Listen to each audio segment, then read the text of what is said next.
It's the first day of December 2019. It's Black Friday, Cyber Monday weekend, and everything in Detroit sports sucks.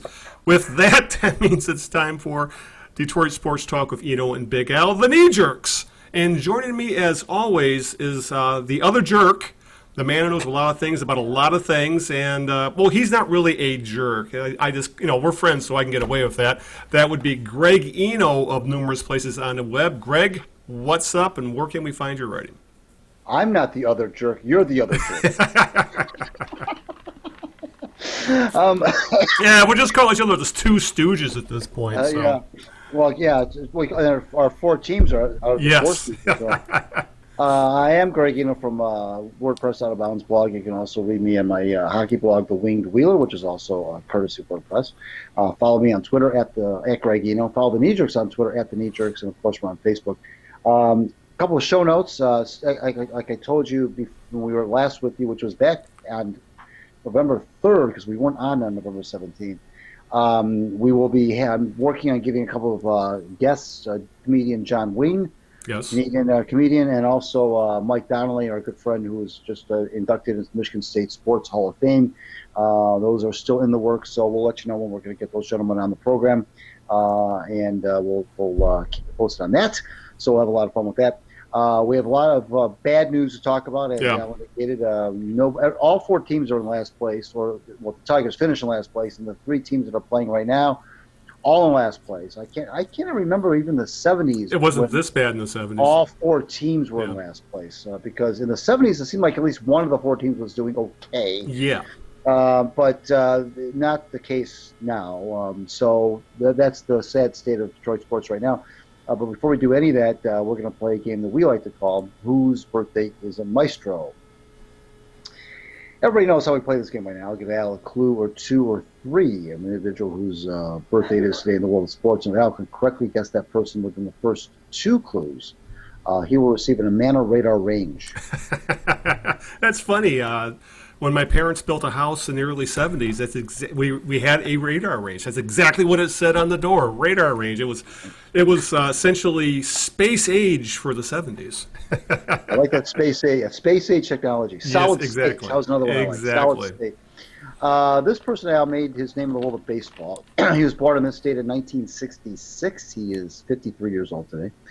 I will tell you, I'm not going to tell you this yet because it may make it a little bit, may narrow it down too much. So I'll save that clue. But I will say he played. He's a borderline Hall of Famer. His name comes up from time to time. He played primarily for two teams, the old Expos and the Rockies. I will tell you that. And I will also tell you that he had over 2,000 hits and had a career batting average of .313. Is it the big cat, Andres Galarraga? Oh. That's a great guess, though. Damn it, I thought I had it. That's right, that's the same... Exactly. Same time frame, yeah. And Galarraga did play for both those teams. Yeah. So, no, it's not him, believe it or not. But I think when I give you the clue that I didn't give you now, that it may give it away. Yeah, I have a feeling who the other guy is. I'm pretty sure I know who it is now that I'm thinking about it. But...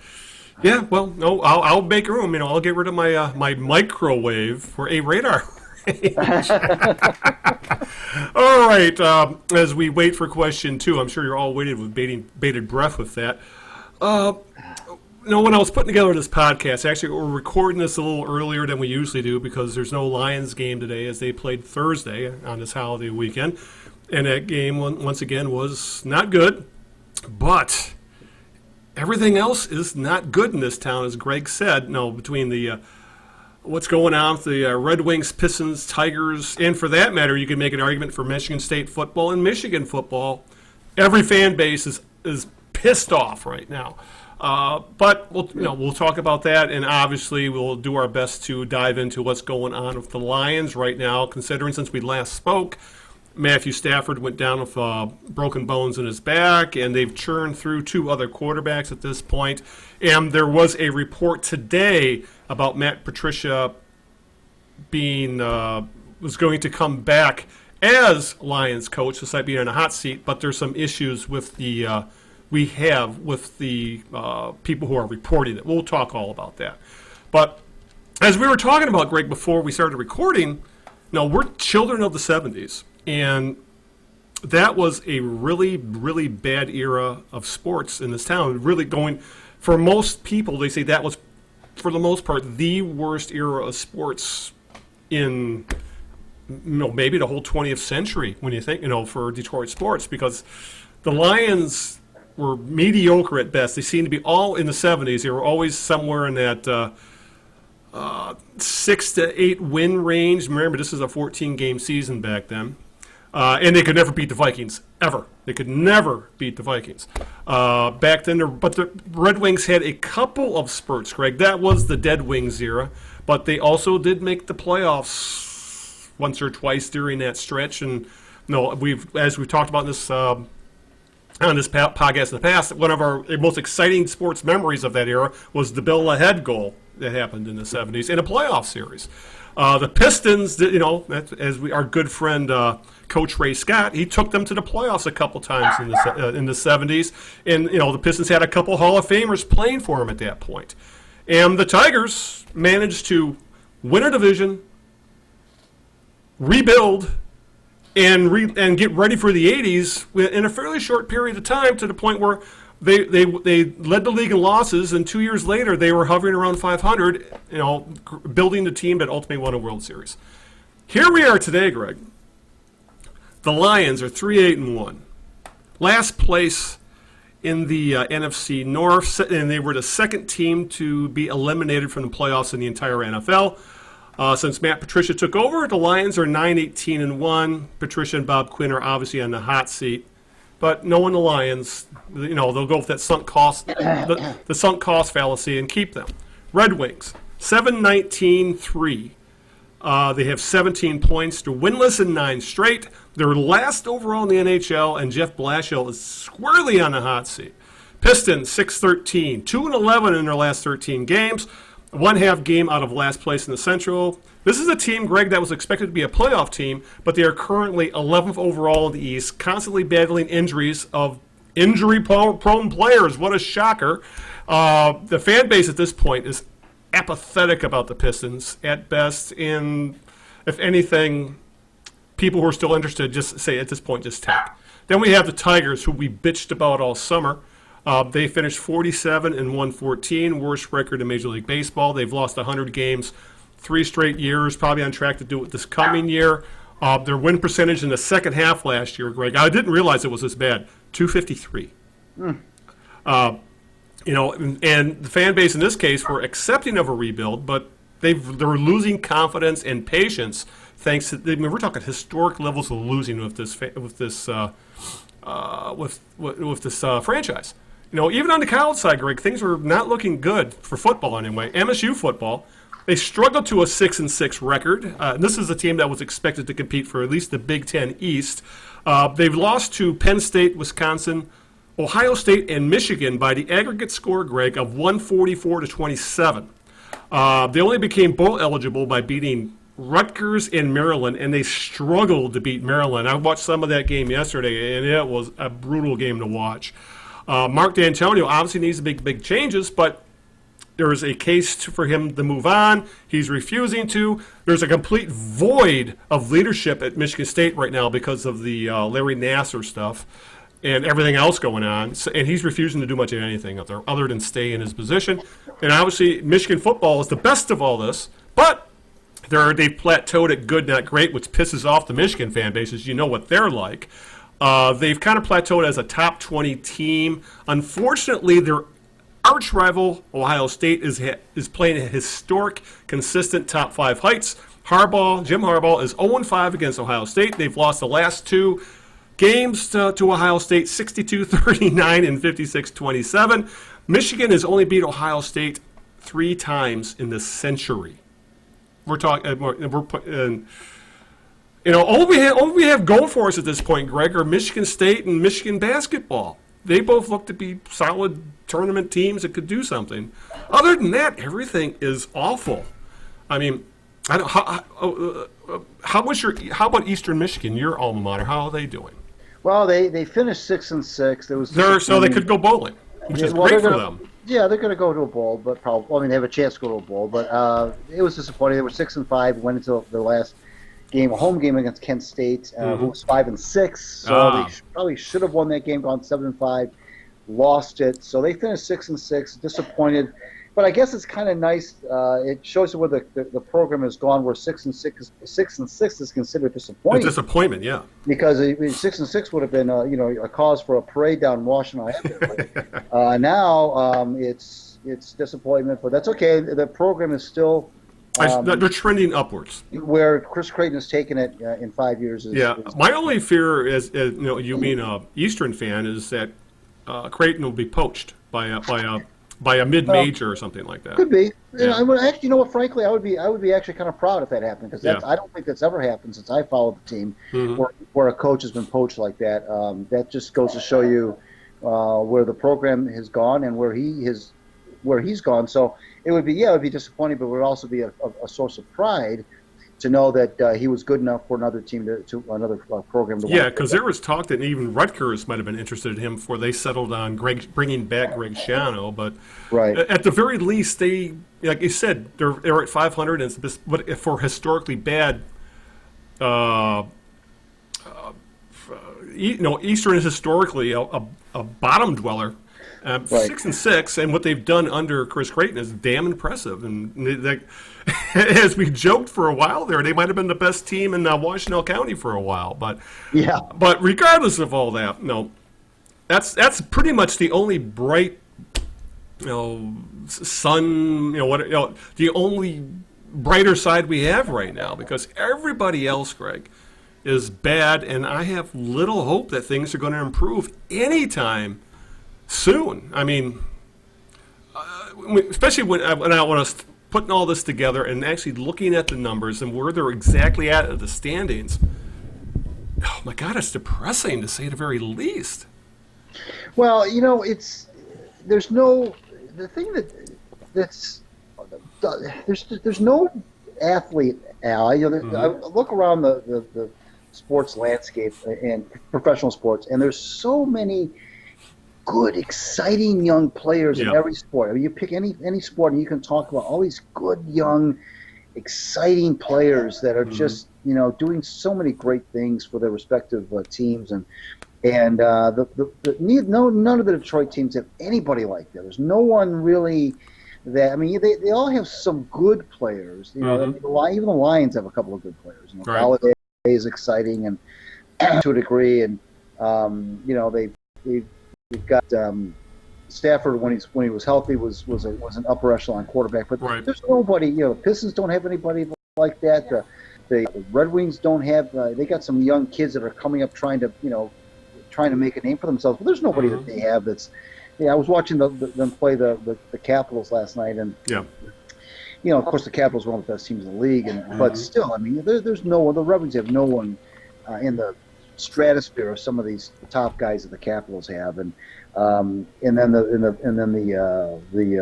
Tigers, of course, that's well documented. There's really no one that you can even. There's not even a singular player that you can get excited about. I mean, there's no Barry Sanders around here. There's nobody that's a really exciting player that you would pay to see, even if the team isn't very good. And so it's not just that they're losing a lot with all four teams in last place. It's just there's nobody that really draws you. There's really no face of the four franchises. None of them really have a face. There's really not a face to the franchise of any of them, and that speaks to what you were saying about it being depressing and with no real hope because there's no franchise players. That means that there's nobody around which these teams are building.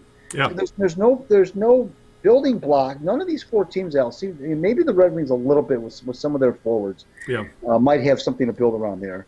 But the Lions, who are you building around with the Lions? And who are you building around with the Pistons? And who are you built with, especially with Drummond leaves? Who are you building around with the Tigers? I mean, who are you building around with any of these teams? Who is the player or players that you're building around? And because they don't have those players, that's what calls into question what you said about, is there an end in sight? I mean, are you seeing anything that's being tangibly built You can make the case that the Lions are regressing. You can make the case that the Tigers rebuild is way far from being over.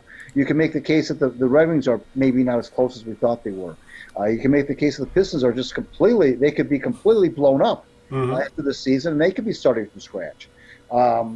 And so, yeah, it's not a fun time, and it's not a.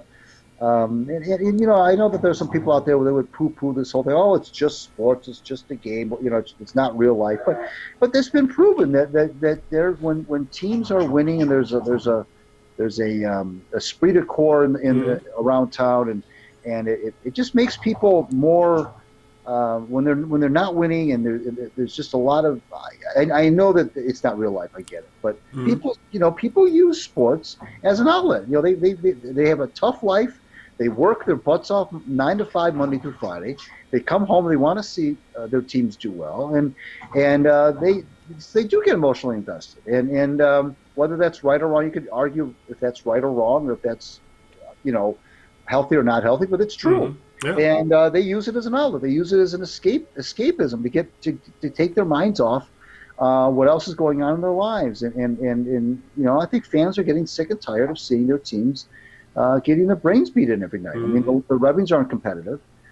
Pistons are, they're who they are. They're 6-13 or whatever they are. Right. The Lions aren't competitive. I mean, they're competitive, but I mean, they're not win-loss wise. They're not competitive. Right. And of course, the Tigers aren't competitive. So it's not just that they're losing. They're not competitive. Red Wings lose every game 5-1. It seems like, and so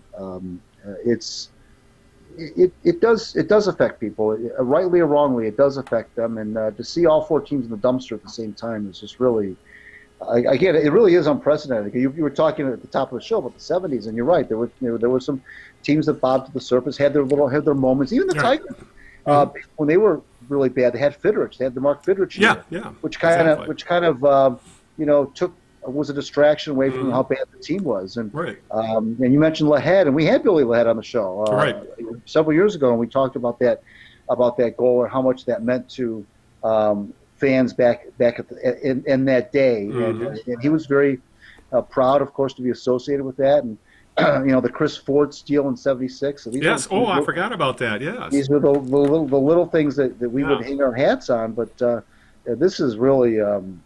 And the teams that are bad in this town are really bad. I mean, they're really, almost historically bad. So, it's tough. And obviously the issue with all this even makes it even worse is the lack of confidence the fan bases have in their respective front offices for the most part. The Red Wings, obviously.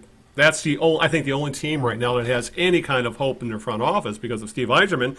And to Yzerman's credit, he hasn't been sitting on his hands. He's been making trades.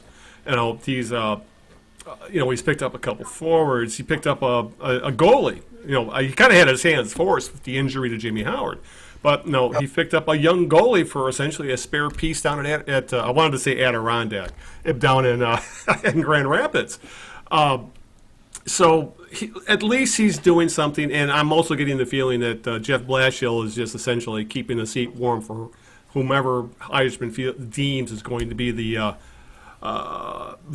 next coach. Because I think this quote said it all about because of the Eric Comrie trade. That's the goalie they picked up over this weekend, and Blashill's quote was, "Steve told me he was making a trade.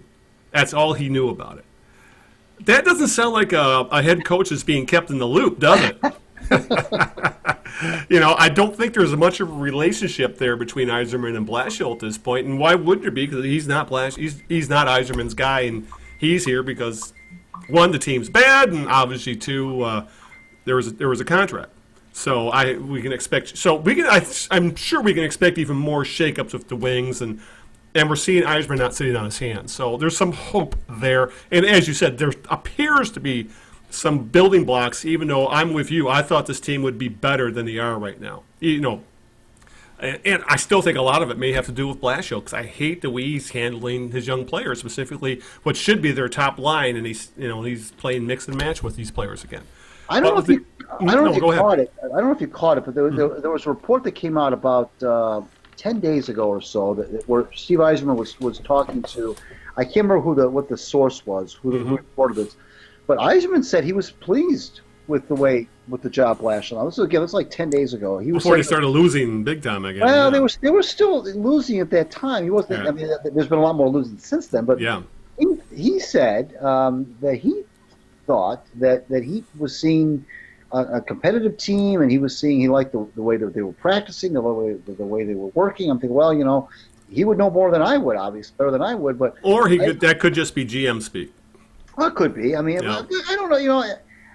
Yeah, I suppose it could have been. He seemed to be a little more effusive in his praise than I thought he would be. Yeah, he's normally pretty stoic. He really is. He's more Dave Dombrowski than Al Avila, to say the least. Right, but but everybody's got their tipping point, and the thing that bothers me, Al, about them is that they're not even in these games. I mean, yesterday's game against Washington it was 5-2, but it was only 3-2 until they got 2 empty net goals. Yeah, more moral victories. That's what they're selling at this point. For the most part, they're losing games big. They got drilled by Toronto, and Toronto's a train wreck. Oh my, it's a train wreck. With Blashill getting canned, and the news coming. We should talk about that a little later. What the news coming out about Blashill. So, you mean Babcock? Babcock, yeah, I'm sorry, yes. The voices, they confuse me. They sound exactly alike. But the news that came out about Babcock when he got canned, and and all the emotions from previous players came spilling the beans about how they felt about Mike Babcock. Right. But as we're saying, though, the Wings, they do have a bit of the benefit of the doubt because of their history, and two, Steve Yzerman.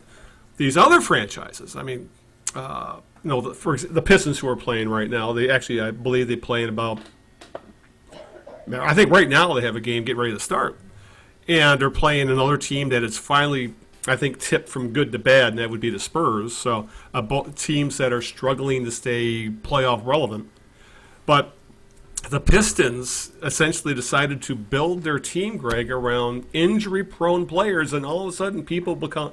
It's shocking that they can't keep guys on the court because Blake Griffin missed pretty first month of the season. Derrick Rose missed a significant amount of time. Reggie Jackson's still out. He played the first game and hasn't come back. And these were guys that were expected, to play decent, especially in they were expected to play decent minutes. These are 30 minute a game guys. And now there was all this talk of load management, but you don't need to load manage when these guys never make it on the court. And with these guys not being able to play a ton of time together, like I said, Blake Griffin didn't even play in the preseason because of the injuries he was dealing with at the end of last year. They're still having trouble meshing on the court, as we've seen with some of Derrick Rose's misadventures at the end of games. So, this is at 6-13, and this is with of Andre Drummond playing like a guy who wants to get a max contract, and for the most part has been playing pretty damn well. And yet they're still well under 500, or they would be out of the playoffs. And their ceiling looks to be the 7th or 8th seed. Yay! They'll make if they make the playoffs. And the other thing to matter about the Pistons, Craig, is this was supposed to be the easy part of the schedule. The schedule gets far tougher in the second half of the year because I don't even think they played a Western Conference team yet. So the Pistons are a team that's, I think, in deep trouble, and you would have to think that they might be they should at the very least start preparing to possibly unload whatever assets they can get, as tradable assets. They don't have a lot of tradable assets, but there are some guys who they could get something for. And there's also, what do you do with Andre Drummond? Because he's going to opt out of his contract.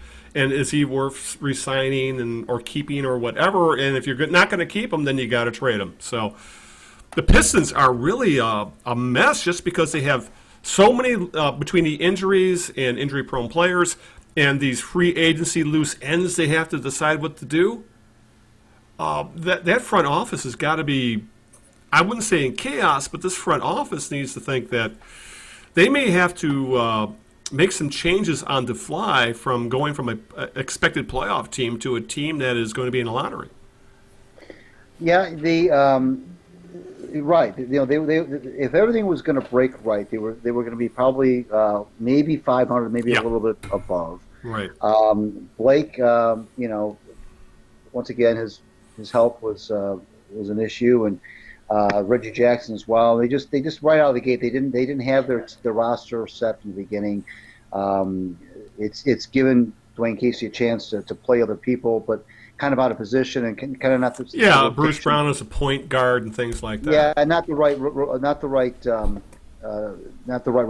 Not the rotation he wanted. But right. He's already really from the get go. He's been kind of scrambling to find combinations that are going to work. They don't play defense. They're a miserable defense. Yes, that's a good point. They're especially bad on the perimeter, and they're allowing way too high of a shooting percentage from beyond the arc. And they have one guy who rebounds. Yeah, and it's like you said, this was supposed to be the quote unquote softer part of the schedule. They probably miss the playoffs. They'll probably win 35 games at most. Yeah, and then where their future is very uncertain because of the Drummond situation, which is because depending on how that situation goes, will determine really the where the franchise goes. Mm-hmm. For the next several years, are they going to be completely blown up and get a lottery pick, or are they going to try to once again tread water? But if he goes, if Drummond goes, then you really almost have to just kind of blow the whole thing up, I would think. Yeah, you pretty much would have to, and then take whatever you can get for Blake Griffin, and Derrick Rose is tradable. He is still a decent player on a reasonable contract, and Reggie Jackson's contract expires at the end of this year. I mean, the skids are greased to blow it up if they need to blow it up. Yeah. So the next month or so will pretty much determine where they head. And I'm not confident at all that they're going to be able to turn things around. This is really, as you mentioned, there's specifically defensively, this team has issues, and their best players are not young. Specifically, Blake Griffin and Derrick Rose. They're both on the bad side of 30. So, I don't know, Greg. And obviously, when it comes to the Tigers, we've gone on and on about our issues of how that team is being run and how it's being built. And there's still been no talk about what they're going to do when it comes to free agency, other than they're going to hope. I think this time around, they're probably going to wait till, rather than overpay mediocre guys early on in free agency like they did last year with guys like Harrison. Hopefully they'll wait this time and maybe they'll be able to get a bargain or two. But they are not looking like they're going to do anything to make this team immediately competitive in the coming year. All they're going to do is probably make a Rule 5 move or two and sign a couple of stopgaps, probably maybe first base, maybe catcher. And their hottest prospects, specifically the pitchers, from all accounts, are still going to be in the minor leagues to start the year. I think no matter how well they perform in spring training, which that's the one thing I think that bothers me. If they're ready, they're ready. Bring them up and let them start getting major league experience. And I am not confident, Greg, that this organization is going to do that. I think they would rather play games with with service time, and maybe play games with, trying to sign some veterans that they can flip again, rather than have the best, I guess, the guys with most upside actually get them to the big leagues and let them start doing something. Because a lot of these guys with upside, they aren't getting any younger. Remember, for all the talk of Rogers, catcher, he's 25 years old. I mean, that's not exactly to the point where you need to start worrying about him becoming a free agent. By the time he becomes a free agent, he'll be in his 30s, and especially when you're talking about college age players, when you bring them on, if you sit on them for 2-3 years, you're bringing them up at 25 and 26. I think you're wasting their abilities by leaving them at AA and specifically AAA, which is essentially a holding pen for 4A players. So I am not happy at all with how this team is being run at the moment. And they really need to convince me otherwise that some of the changes they are making, as we talked about on the last show, are going to help this team at all. Well, um, the thing that is disturbing about the Tiger situation is that there's there's two ways you can look at it. You can look Yeah. at it that when they go to spring training, there's no guaranteed positions, which on its surface sounds good. It's there's a lot of competition. Everybody's gonna be fighting for jobs, but the disturbing part of that is that this deep into the rebuild, the fact that there really isn't anybody out going to Lakeland with a job guaranteed. Very few people. That's not good. Because by this time you should have some pieces set. You should say, okay, we've got, of the the 8 position players, we've got, 2 or 3 that we can definitely write in on opening day, Right. and then the rest of it we'll kind of figure it out as spring training goes along. But I don't know that they even have that many that they could say right now, that the Ron Gardner could say right now, okay, these are my 8 guys that are starting on opening day. I mean, sure he could come up with 8 names, of course, but those names are very fluid, and they're going to camp with a lot of question marks. And the Rodgers thing, I understand that right now catching is not an offensive position. Right. Gone. This isn't the Johnny Bench days and Thurman months, and I understand that. Catching anymore is all about defense and about how you call a game and pitch framing and so forth, and throwing guys out, and I understand it. It's a position that if you get any offense from it, it's bonus. Rodgers, looked so overwhelmed though last year. Oh my God, it was awful. But again, I'm willing to live. I'll live with that a little, because it was his first Right. big league action. Yeah, and as you say, a catcher just needs to hit with some power and handle pitching, and you'll be okay for the most part, and play well defensively. If he can give you some, 20 home runs, I'm golden with that. Right. But a guy putting up a 400 OPS, well, that's not quite. Things need to improve a little bit, but yeah, and that's the other thing with, as you bringing up Rodgers, and we might as well talk about like the Verlander trade really looks to be flaming out. As Daz Cameron didn't do anything in AAA this year. Perez can't stay healthy, and as we talked about, Rodgers can't hit. And again, we've gone on and on about this. Is that this team has had for decades, Craig, had issues developing position players.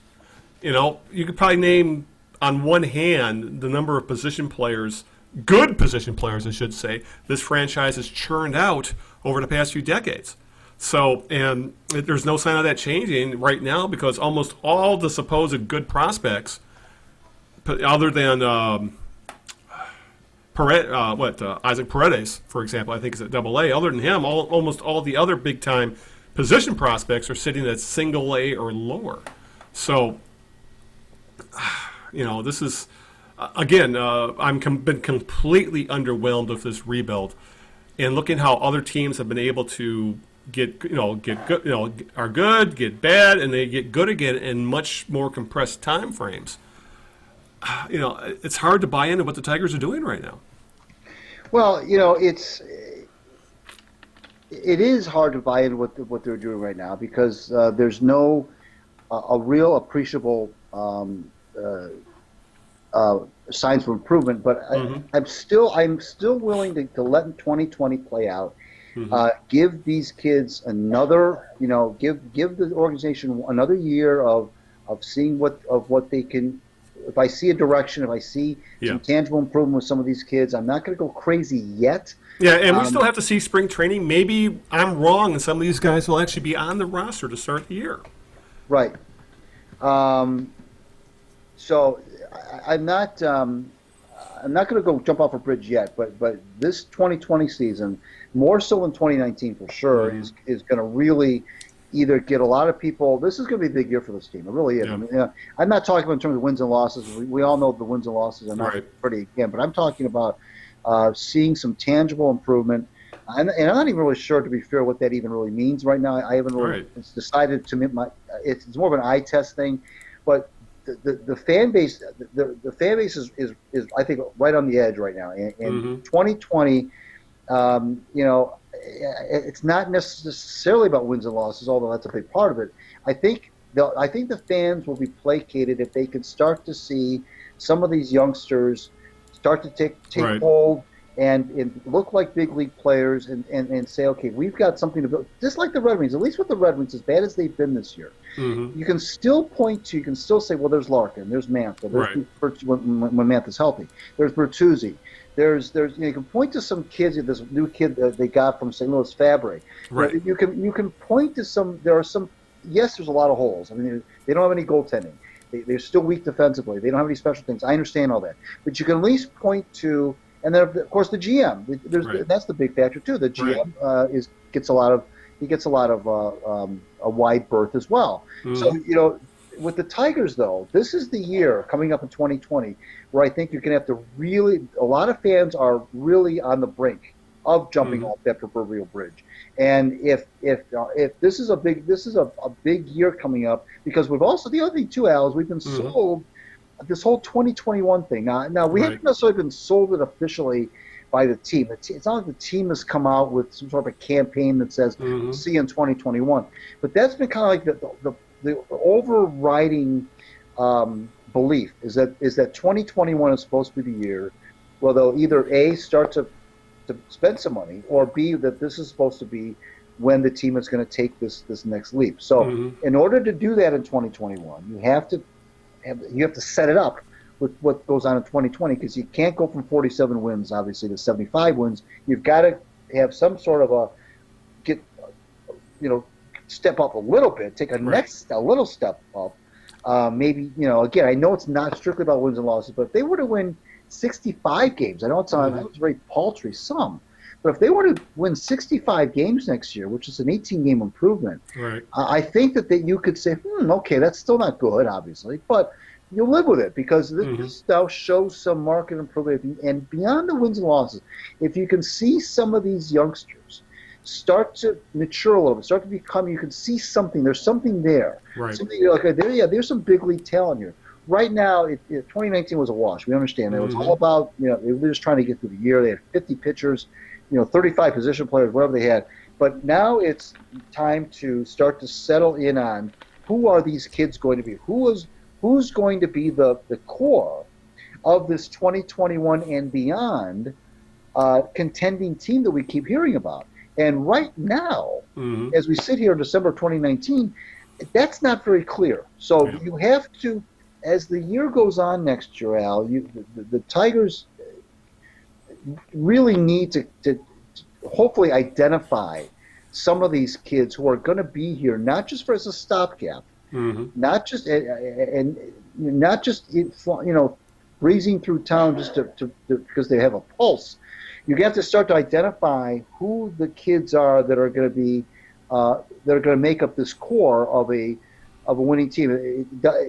I mean, that's my belief. That's what they need to start. That's what has to happen. If you're going to look at this thing as in phases, then the phase that's coming up next now is to start to filter out, if you will, all the junk and try to find these youngsters who are going to be hopefully playing contending baseball 2022, 2023, 2024 that would be potentially on a division-winning team someday. That's what you got to do. I'm willing to write 2019 off. I'm not going to go crazy, but this is where you got to start now to show some. You can't just keep doing what they're doing forever. Yeah. So 2019 was their mulligan, so to speak.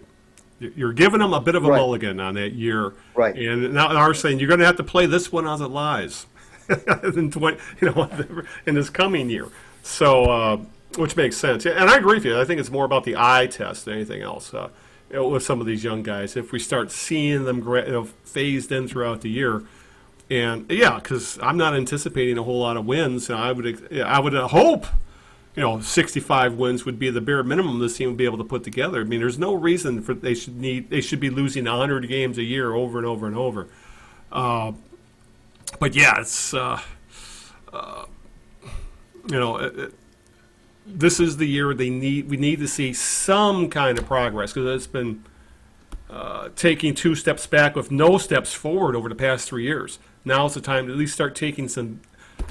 I'm not even asking for huge steps. A handful of baby steps would be nice, specifically with some of the prospects. But as you said, we'll just have to wait and see how they handle it and how when they decide to start bringing these guys up.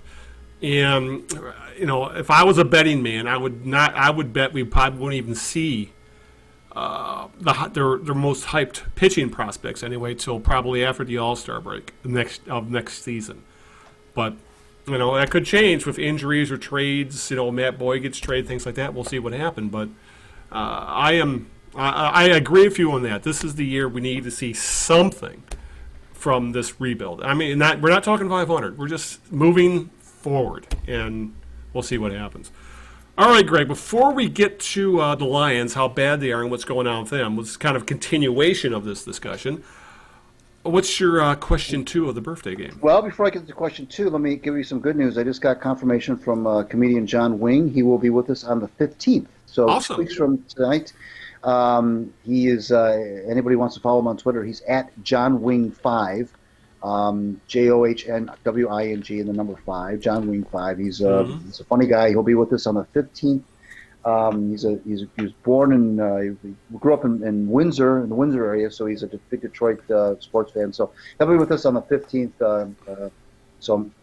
You need a sense of humor to get through what we're going through right now, to say the least. Here's a thing about John. He told me that he grew up in the Detroit area, of course, and he actually was in attendance, Al, at the Lions game where Chuck Hughes died.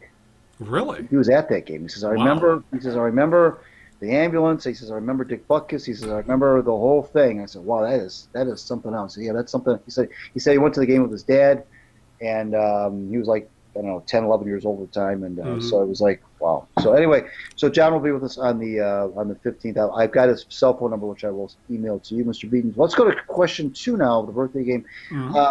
This person, like I said, made his name in the world of baseball. 1966 is his birth year. Here's the clue that I'm going to give you that I think might give it away. He is Canadian. Yeah. And he knocks on the door of the Hall of Fame, it seems like every year. Although he is in the Canada Sports Hall of Fame, of course, in the Canadian Baseball Hall of Fame. But he is not in the Cooperstown Baseball Hall of Fame, and some people think he should be, some people don't think he should be. It's one of those kind of deals. But he also finished his career at the Cardinals, so he played his entire career in the National League, left-handed hitting outfielder. And I'm thinking he put up Hall of Fame numbers, and the controversy is that he put up ridiculous numbers in an era where there were some really ridiculous numbers. Plus, he was playing when you factor the Colorado effect. That there are some people out there who think Larry Walker, his numbers are loaded because of those two extenuating circumstances: the live ball era where he played, and then played in Colorado as well. Because if you look at the numbers, some of his years were absolutely ridiculously good with the bat. Yeah, so they were, and you're right. He does get some people give him a demerit for playing all those years in Colorado, and his numbers are pretty skewed. His splits, his home run splits are pretty skewed to it. But he was a fantastic player. I mean, whether he's Hall of Fame quality, that's up for debate. But what's not up for debate is that he was a very good player, and he was between when they had all that offense, Galarraga and Dante Bichette, and a lot of offense on those Colorado teams. Yeah. And Walker was right in the center of it. So he's 53 years old today, and so happy birthday! And he was born in Maple Ridge, British Columbia. Walker. So anyway, that's that. All right, I will make room for the radar range. Yeah, it's very good. Seven-time Gold Glover. 7 times. Like I said, there was a legit argument for the Hall of Fame, but I can see why he's not in because of the baseball writers, kind of not because of that Colorado effect. But I think that he'll get in, and I think he deserves to be just because, he put up some ridiculous numbers, but a lot of guys didn't in that era. Right. So So with that, let's get back to our depressing conversation. All right, kind of to rehash what I said about the Lions. Right now, Greg, we're down to the essentially the final quarter pull of the season. They are 3-8-1 right now, headed into the final month. They've lost 8 of 9 last in the NFC North, already eliminated from the playoff race. I think this is the earliest they've been eliminated. I think they weren't even eliminated this early when they went 0-16. I mean, we're going to have to go back quite a ways for this. And obviously, Matt Patricia's record at this point, Greg, is 9-18-1. And to factor in a couple other things, of course, we have Matthew Stafford, who has not yet been declared out for the year, but he has missed, I think, the last 4 games. The Lions are 0-4. The defense continues to stink. They've actually made Mitch Trubisky and Dwayne Haskins look like legitimate NFL quarterbacks. Well, more Trubisky than Haskins. Haskins was bad, and yet he was still able to take the Redskins on a couple of late drives to beat them. Obviously, the Lions are churning through quarterbacks right now, Greg.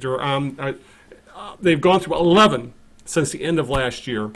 Right now, the starter, after losing Jeff Driscoll, the immortal Jeff Driscoll, to a hamstring injury, he was 0-3. They brought in David Blau to take over, the undrafted free agent who they made a trade for from Cleveland. And he looked okay on Thanksgiving, but he lost. Now he's 0-1 under center. So this team is an absolute mess right now. But to Patricia's credit, he's not saying anything about the injuries, and this team has dealt with a ton of injuries. But injuries happen all over the NFL, and some teams like Pittsburgh, New Orleans, decent teams, right. Or Indianapolis, an average team, they are still treading water and staying in the playoff hunt, despite losing top-tier quarterbacks or losing their running back. Like New Orleans, for example, lost both their star running back in Kamara and they lost their Hall of Fame quarterback in Drew Brees, and they're still in the playoffs as we speak, if the season ended today. So I don't like anybody using the injury excuse, but I have a feeling the Lions ownership probably will, and will give Quinn and Patricia another year. But right now, Greg, this team is an absolute mess. And the drafts have been, this past draft has been kind of underwhelming. Their free agent pickups, the 2 big ones, specifically Trey Flowers and Justin Coleman, have been, Flowers has been okay, and Coleman has been disappointing. And the defense, obviously, which is the biggest bugaboo of this team, and of course the reason Matt Patricia was hired, because he was supposedly a defensive guru, is currently 29th overall in the NFL. And as I said before, they got beat by Dwayne Haskins, who looked absolutely lost out there for long stretches of that game. So, and of course, today there was a report from SI's Maven team site. This is the kind of like their version of SB Nation's fan site, who reported that, as they said, that league sources told them that Patricia would come back in 2020. Unfortunately, they're the only source saying this, and there's no real. They're also saying is sources tell them. They're not. There's no other identifying information, and it's coming, Greg, from we're not talking about Adam Schefter or any of those guys, Craig Morton, Mortensen or Schefter, or any of those guys. It's coming from a team site from a company that has been completely disemboweled of pretty much all their journalists. So I don't trust that report at all, but I will say this, I do believe it because it's the Lions. So, it's hard to believe that we were we were doing the hold on, but it's been fun to watch at 2-0-1. But let's hold on here. It's the Lions. We weren't jumping in both feet with how we felt about them, and we both said that we thought the treating the loss to Kansas City like a victory was absolutely ridiculous. And guys, this is why we don't buy into anything of the Lions right now, because this is where we stand after this team actually was 2-0-1 at one point. So. Oh God! It's another wasted season, and the question is, where do we go from here? Well, in retrospect, it looks like the opening week near debacle. Well, it really wasn't a debacle. It just wasn't a complete debacle. When they tied the the Cardinals, and they let Kyler Murray, who you mentioned, Haskins. Yeah. Kyler Murray, who looked completely bamboozled in the first 3 quarters of that game. Yeah. He looked completely lost. The Lions in the fourth quarter made him look like he was second coming of Joe Montana. Yep. And that's kind of what they did. What they did with Trubisky, they did twice with Trubisky. They did with Trubisky's best games of his career been against the Lions. Right. They did it with you mentioned Haskins, of course. Yeah. And, So and largely, Al, it's because they don't have a pass rush. They don't have a consistent pass rush, and even mediocre quarterbacks, if you give them enough time, will pick you apart. But if you look at the quarterbacks that they faced this year, they haven't really been full of Hall of Famers. I know they faced Rodgers. I know they faced Rivers. I know they faced Derek Carr, and of course Mahomes. But for the most part, most of the quarterbacks have been kind of average that they faced, and so they haven't really gone through the. And the other thing too, the Lions were. You're talking about the easy schedule of the Pistons. This was supposed to be the Lions' easy part of the schedule. Yeah. When you're in the first month of the season, the first quarter, when you reach the quarter mark, then you looked ahead and you saw teams like Oakland, and you saw the struggling Bears, and you saw the Redskins, and then you saw, of course, he had to play Tampa, and you saw teams that weren't going great guns, so you thought that they could maybe right the ship a little bit, but they can't even beat those teams, and the other thing too is really, this is an odd one, and leave it to the Lions. They have this kind of an oddball statistic. They've led in every game, all 12 games they've played. They've led in, and they're 3-8-1. Yep. And I know that speaks to the NFL is more games are lost than they are won. I think the Lions have shown that the teams that lose these games, that are these one-score games, typically one-score games, are the teams that can't make a play offensively, they can't get off the field on defense, they can't get a turnover, they can't make a big stop when they need a big stop, they can't. They can't. It's not what the other team is doing, it's what they can't do. And that's what is the separation, which I suppose if you wanted to make a case for Matt Patricia coming back, you would say, look, they're close. They're knocking on the door. They just need a couple more playmakers, and that's more on Bob Quinn than it is Matt Patricia. Right.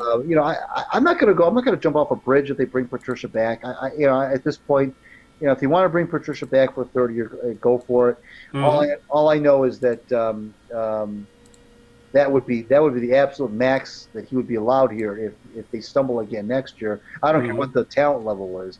You got to find a way in the NFL to win these games. You have to find a way to close these teams out, and they just cannot. They can't hold a lead. They can't get off the field defensively when they need to get off the field. So Bob Quinn's been here 4 years and really has not made the team any better than they were when he got here. Right. And the NFL, 4 years is a long time to be given four straight full seasons, 4 drafts. He's had 4 drafts, and it's the results have been spotty at best. And so and the defense that's been well documented. So I don't know what to tell you. Yeah, and other thing to keep in mind is, for all the talk of how good those victories were over the Chargers and Eagles, don't look so good anymore. The Chargers look like a team that's in a free fall. They're, I believe, 4-7, and they're losing to Denver, a team who the Lions are going to play in a couple weeks.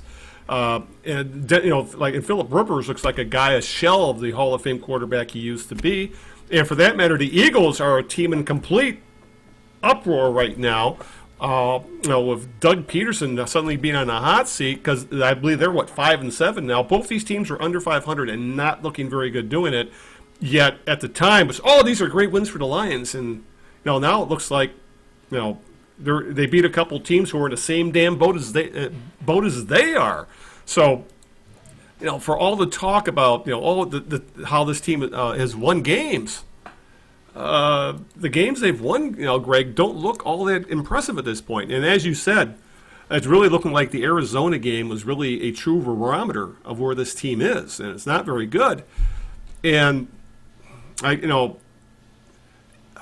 guess the question is now, okay, this, it's very plausible this team could lose out. There's talk that Stafford might try to come back. I sure as hell hope they say sit down. I mean, we're talking 2 major back injuries in 2 years. No, I think it's time to sit the guy down, let him get completely healthy, and see where we're at. So this is very plausible. This team could lose out for the season, finish with 3 wins, end up with top 5 pick.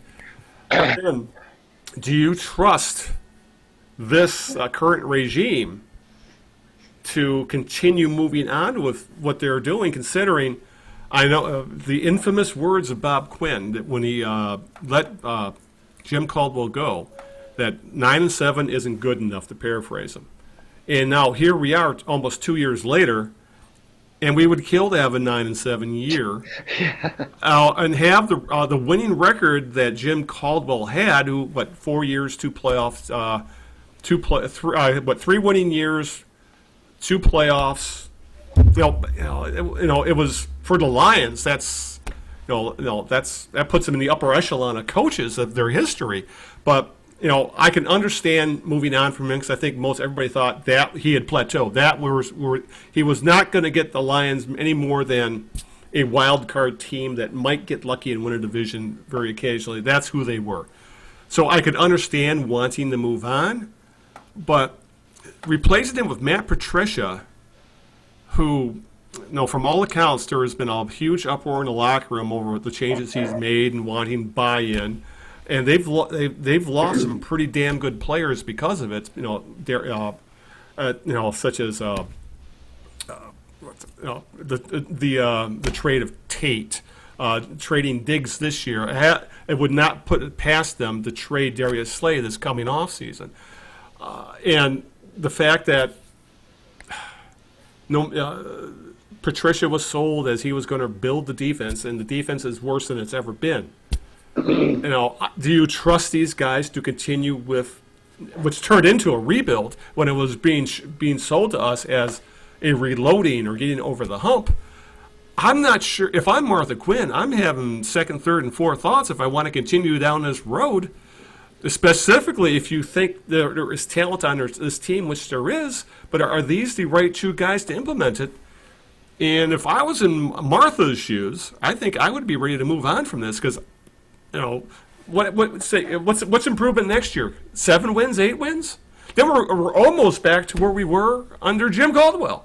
So, but the thing is, knowing the Lions, I'd be willing to bet that these 2 are back next year. They're allowed to go through another draft, another round of free agency, and then we might be having the same discussion at the same time next year. That's my fear. Well, first of all, let me get back to Stafford. I wrote a piece about a week or so ago that said that suggested that Matt Stafford should retire. Yeah, I think he should retire. I mean, back injuries are nothing to mess with. That's you would know that, and the thing is I that definitely do. you're one big hit away maybe from really screwing yourself up for life after football. He's got young children. He's got a wife who just went through brain surgery last spring. You hope obviously that's not going to come back, but you don't know. You don't know what's going to go on with that. He's given the Lions. I think he's taken them as far as they can go, and they've probably taken him as far as they can go, and as far as he can go. And I know it's probably not going to happen. He'll probably try to come back. I understand that, but I'm just thinking that maybe once he gets away from the weekly grind, the season ends, winter comes, and maybe he takes time to reflect. And of course, it's going to depend on what the doctors say. I understand that.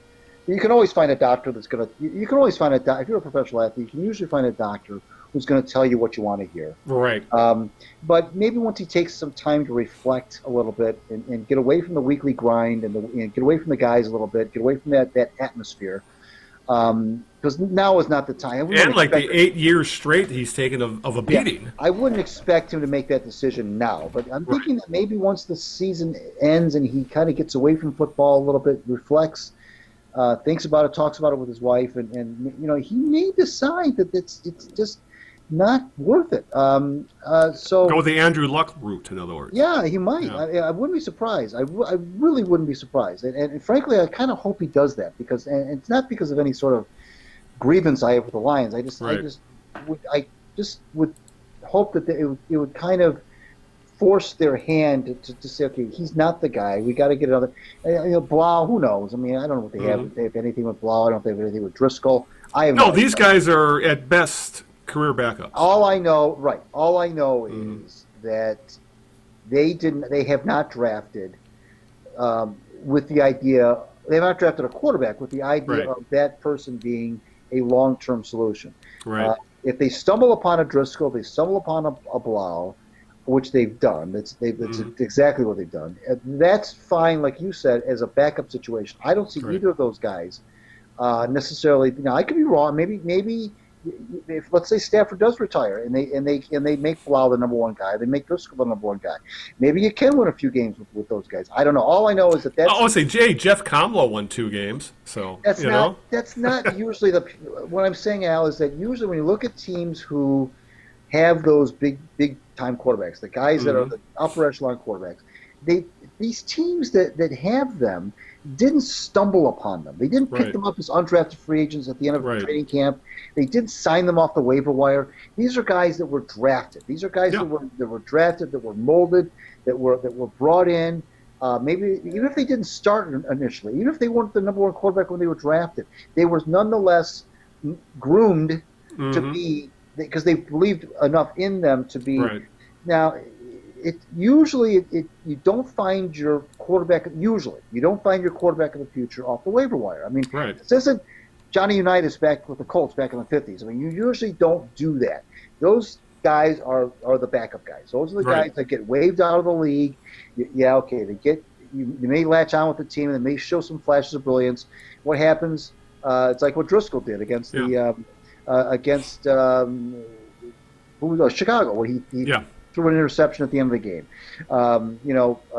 Blau was okay. He was, given the fact that he didn't even know he was starting until a day and a half before the game, I thought he did okay.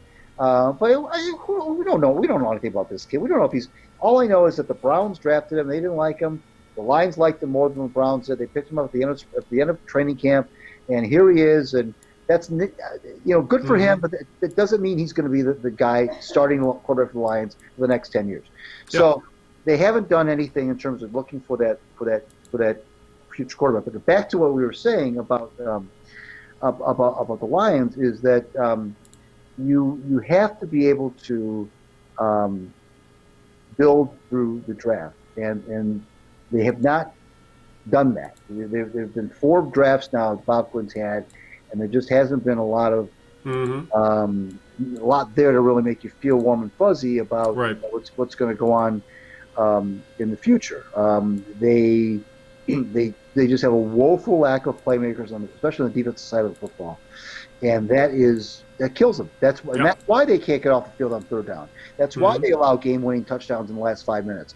That's why they can't get a turnover when they need a turnover, because they don't have those guys that they don't have the speed on the edges. They don't have there's a lot of things they don't have, which after 4 drafts you think they would be able to have filled some of these holes, but the other thing too, Al, about the Patricia hiring is that the problem with firing Caldwell. I applauded Bob Quinn for saying, "Look, 9-7 is not good enough." I think we both can get on board with that logic that 9-7 is not good enough. I think we kind of glorify 9-7 in Detroit. But the problem with the Patricia thing is that move had way more chances of failing than it did of succeeding, because obviously he'd never been a head coach before. That was the first one.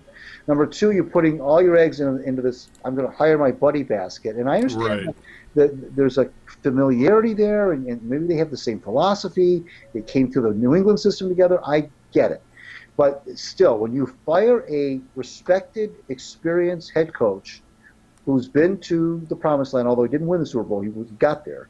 When you fire somebody like that to bring in a inexperienced, you can kind of look at it with the Tigers, for example. Tigers, when Jim Whelan retired, they had what a lot of people believe to be still the makings of a contending baseball team. Mm-hmm. And what did they do? They hired a guy who never managed before, and that didn't go too well. I mean, yeah, they won the division. They kind of backed into it, but they won the division fair and square. They got drilled in the playoffs. But yeah, and I would say I think we're all in agreement in spite of Brad Osmus. Yeah. So after that, it didn't happen. It went south after that. So it's kind of, if you're going to make a move and say, look, 9-7 is not good enough. We need to take this another. Another thing too, he said at that press conference when he fired Caldwell, Quinn said, I thought that we had more talent to win more games. I thought we should have won more games. I thought we had enough talent to win more than 9 games. Well, what does that say? That's saying it's not me. Yeah. It's not my fault. It's the coach. I got the coach, the players, and I believe that the players that I got the coach are more than a 9-7 football team. That's what he said. Right. Mm-hmm. That's exactly what he said. He said, well, I feel, so that's telling me that he felt like that the team that he had at the end of 2017 when he fired Caldwell was good enough to win more than 9 games at that point. Right. He had 2 drafts since then, 18 and 19. He brought in Patricia. What has happened in those 2 drafts? What has happened to this 9-7? He said was better than 9-7 because of his own talent procurement. That's what he was saying. Well, what happened? What happened to that team that Bob Quinn said, that roster that Bob Quinn said was better than 9-7?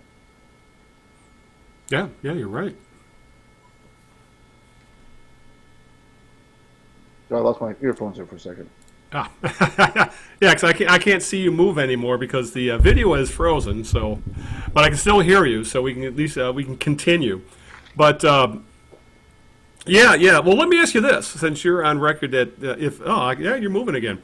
Let me ask you this: if you're on record that you think Matthew Stafford should retire or may retire, if you're the Lions, and considering his history of now major back issues over the past 2 years, do you draft? They're going to have a high draft pick. Would you draft a quarterback? Now, would you go the route of, say, for example, Baltimore? They took Lamar. They had Joe Flacco. Won a Super Bowl with Flacco. Yet, when the opportunity was there to get who they thought was an elite quarterback, they took Lamar Jackson. And now in his second year, Lamar Jackson is an MVP candidate. So, despite all the holes that the Lions may end up having, we don't know what's going to happen to the offensive line. They still haven't re-signed Graham Glasgow. There's talk that they might try to get out from Rick Wagner's contract. We've talked about the lack of a pass rush. They could really use an edge rusher. The linebacking crew is a disaster, and there's holes all over the roster. But if there was an elite quarterback there at the top of the draft, do you take him? I would be tempted. I would be tempted as well. I guess it would depend on if there were any play. I would still tend to lean toward a playmaker on defense because I think that if you're going to build this thing for the long term, you're going to need defensive studs. To me, that's going to be what your greater need is right now. There are way more holes on the defensive side of the football than there are on the offensive side of the football. I think that you can get away with drafting a stopgap or something. It's either a stopgap or drafting a quarterback later on in the draft than necessarily making him the first pick that you're going to have. Clearly, if they win the Chase Young sweepstakes, then they which they might. Who knows? Yeah, they could finish 3-12-1 and get the number 1 pick, or damn close to it. Although the Bengals probably would do that, but even though the Bengals did win today, so yay! Yeah, there's no undefeated. There will be no winless teams this year. So I would probably still go defense with my first pick, but I would certainly beyond that, all bets are off. I would take a quarterback any other round beyond the first. Yeah. And with the idea of he being not just somebody that's going to show up at training camp and this is the guy you start grooming. You're right. That's the guy you start grooming, and because that grooming may happen a whole lot sooner than you think. Yeah, especially when essentially Stafford's been incapacitated 2 consecutive years. Right. And as you said, I can vouch for backs are never the same once you hurt them. So, And this may be a chronic thing of him at this point. So, and now we could also talk about arthritis and things like that from these injuries. And trust me, I'm speaking from experience. So, but yeah, this is a team that has a lot of holes, has a lot of things to figure out, and for that matter, they need to figure out if this is the front office they want to go. I think, as we've said before, Greg, they're being run by a 94-year-old woman, and apparently her lieutenants are all her daughters. You know, the William Clay Ford Jr. pretty much has nothing to do with this franchise anymore at this point. So it's there's a lot of moving parts here. I'm not sure how they're going to fall, especially if this season ends the way it's trending. It looks like it's going to be one of the historically bad seasons for the Lions at this point. And you know, if I'm Martha, I'm moving on. But you know, I'm scared she may have those same genes as WCF and preach patience, and we'll be having this discussion for the next year, for the next 5. I don't know. So anyway, with that, Greg, I think let's start wrapping things up because I know you got a Christmas tree to put up. I do. So I think it's time for our Jerk of the Week. Well, this is an interesting one, Al. I caught a glimpse of the big league baseball teams always have all professional sports teams have these alternate uniforms, alternate everything. Right. And the Phillies came out. I don't know who came up with this. They came out with these. They got the alternates that they plan to wear in next year. Right. And if you look at the Phillies logo, the way the Phillies is written on their jersey, there's a little blue star above the eye that dots the eye. So one of their alternate caps for 2020 is going to be this red. I think it's a red cap with a blue star that is the same kind of star that dots the eye in Phillies. The problem with that is the blue star. Now the Eagles, the Philly fans hate the Cowboys. Absolutely hate the Cowboys. The Cowboys have been their rivals in the division forever.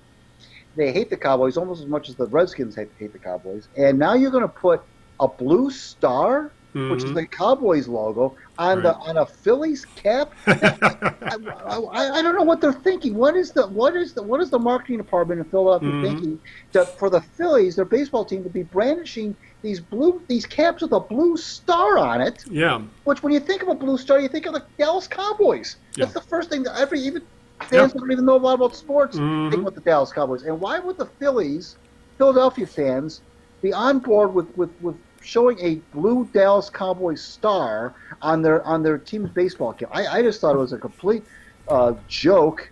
I don't know if you've seen it. I'll email you the picture if I can find it.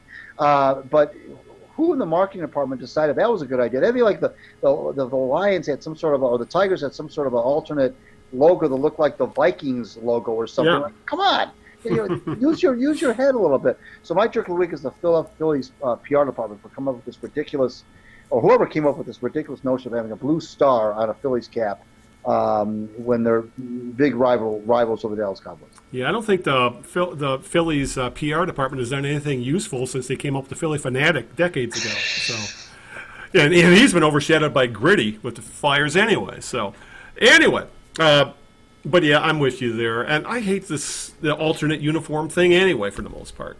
I'm glad the Detroit teams, other than the Pistons, who, I mean, this weekend they brought out some god-awful, ugly, bright red Motor City alternate uniforms. For the most part, the other teams in this town don't mess with that crap, which I am all for. You know, you got to, but yeah, I'm with you there. It's stupid. It's change for the sake of change and for selling merchandise, and it's dumb. And I'm glad. I hope Philly fans don't buy into it. All right. It's been a pretty controversial week in the NHL, or a couple weeks for the NHL, Greg, between Mike Babcock being fired in Toronto, despite being owed tens of millions of dollars, and also what's happened with the news that came out about Calgary coach Bill Peters, who was ultimately fired for if it was word came out that he had gone on some racist tirades earlier in his career. And to the Calgary's credit, they did fire him this weekend. I mean, it's the sort of thing that can't stand. But I could go on either way with this. But I'm going to go with the Babcock stuff because it's closer to home. Yeah. And a couple things. It's interesting, as I mentioned earlier, when Babcock got fired, all this stuff came out of the woodwork about some of the ashholish things this guy has done. Specifically, one came from Mitch Marner, Maple Leafs forward, who said when he was a rookie, he was asked by Mike Babcock to list for him the guys he thought weren't working hard enough and do it in order. And then Babcock said it to the entire roster, embarrassing this guy to death, thinking he was doing it. And this is the sort of thing I'm sure he was uncomfortable doing to begin with, but you're a rookie and it's Mike Babcock, and and instead he essentially kneecaps his rookie in front of the veterans over this. It's asinine. It was an asinine thing to do. And I guess this was commonplace for Babcock. There are now reports that I believe, Mike Commodore, who spent a year here for Wings, and has been essentially the arch enemy of Mike Babcock, essentially came out with some similar things. And I believe it was Commodore who said that Red Wings, the player leadership could not stand Babcock and would go to management, would go to Ken Holland and ask them to please move on from Mike Babcock. We hate playing for this man, and obviously it never happened. And supposedly that had a lot. Babcock being here was one of the big reasons why Pavel Datsyuk went to Russia. He could not play for this guy anymore. So, and apparently all these things have been percolating under the surface, and I guess with the reporters of the NHL, there have been rumors of this stuff, but they never ran with it because they could never fully confirm it. But once he got canned, all this came rushing out, and all of it's been confirmed for the most part. So hearing all this kind of makes me feel a little more confident in how I remember when I said in a podcast a while ago that I thought in the end Mike Babcock is overrated. Because what has he done with all this talent he's had? He's won one title. So, and now it's coming out that he is Scotty Bowman without the cachet, without the titles, without the winning for the most part. And actually, I think he's done stuff that even Scotty Bowman is saying, I wouldn't do that. He's doing stuff that Don Cherry probably would approve of, and that says volumes right there. Right. So my jerk of the week is Mike Babcock for essentially being all the bad things of a head coach. He did everything that he could to make players despise him, and it's ultimately backfired on him. He'll get another job. I'm sure he'll get another job. There's already talk that Seattle might want him, for example. But the expansion team? Yeah, the expansion team. But if you were a player, now a lot of this stuff has come out, and say you were a free agent or something, would you sign with the team that hires Mike Babcock? Now, this guy's got a lot of baggage now. So my jerk of the week is Mike Babcock for essentially proving that, he is not a nice person. Well, I mean, nor was Mike Keenan, nor was Scotty Bowman, on and on and on. But this sort of thing, where what he did with the rookie player, that's reprehensible. Well, that's not good. I mean, I agree. That's. There's one thing for being a miserable son of a bitch. Yeah. There's another thing for essentially being an absolute asshole to a rookie, and apparently that was commonplace of him. No, that's wrong, and I'm not going to tell you that everything that's said about him is wrong, because I'm sure there's wherever there's smoke, there's fire. Mm-hmm. But like the aforementioned Keenan, there's a limit. Sometimes these guys just reach that limit and they become toxic, and nobody wants to hire them. I don't think Babcock's reached that point yet, just because of his track record. But you got to wonder if he's not going to run out of chances. Right. Toronto canned him, and I think they still owed him like 3 years worth of like $30 million. Yeah. Which says volumes. Yeah. No, they ate a lot of money, Mac. There's no question about it. But he didn't win a playoff series. I know that. Yeah.